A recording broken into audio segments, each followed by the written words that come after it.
major fault line in American politics. If I believed that that law would have prevented this from happening, I would support it. But I want to explain to you why it would not. We should be outraged by how easy it is for perpetrators of these horrific crimes to obtain powerful military-style weapons. Their goal is to eliminate the Second Amendment and our firearms freedoms. Anything that is of military caliber or anything that has large amounts of rounds should not be accessible. An assault weapons ban is nothing new. Congress actually passed one in 1994, with overwhelming public support. The way it worked then, 18 specific semi-automatic rifles, certain military-type features, and magazines that held more than 10 rounds became illegal to manufacture for civilian use. Any gun or magazine that was manufactured before the law went into effect was completely legal to own or to sell. During the 10 years that the ban was in place, it didn't have a discernible effect on gun violence overall. But the ban's main target, mass shooting deaths, did drop. But public opinion has shifted since then, with the nation largely divided over implementing a federal assault weapons ban now, 15 years after the original ban lapsed. Opponents say that the definition of assault weapons is problematic. If you look at the law and its definition, it basically bans 200 models of gun, and there's about 220 specific models of gun.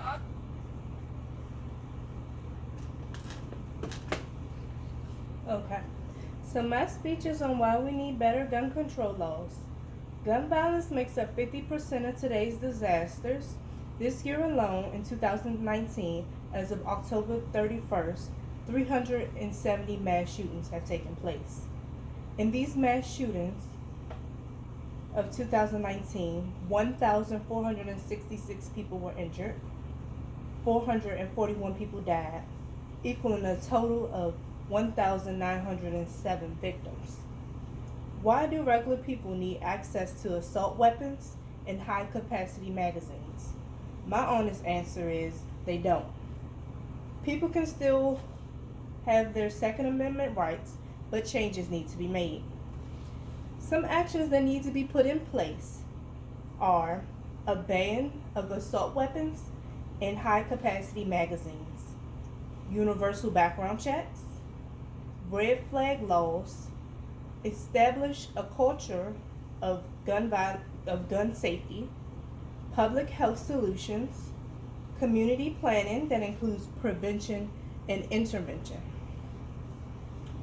In Florida, an NBC reporter bought an assault rifle within 15 minutes. Different states have different gun laws, and different states have more rigorous background checks. Some will let you buy a gun within the same day.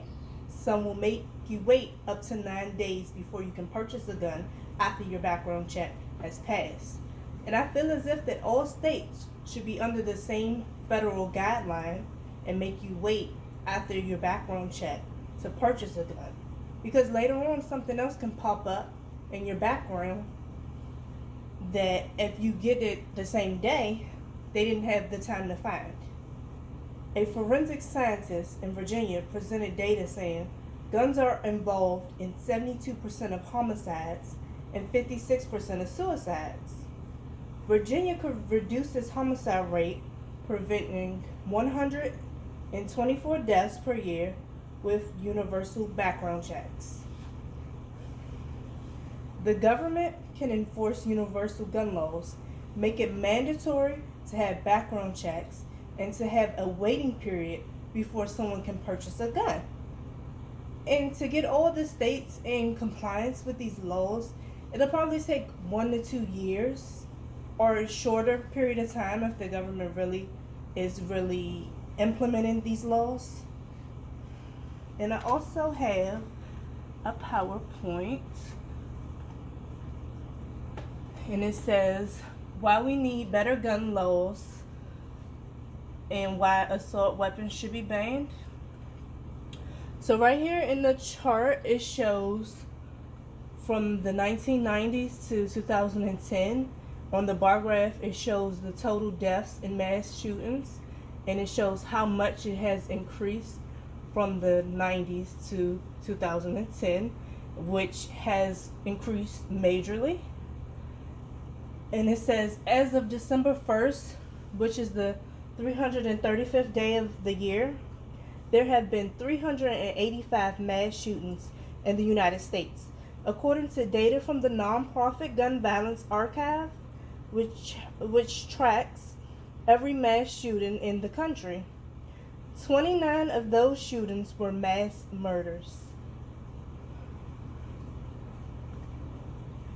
And this is just a list of different mass shootings that took place this year.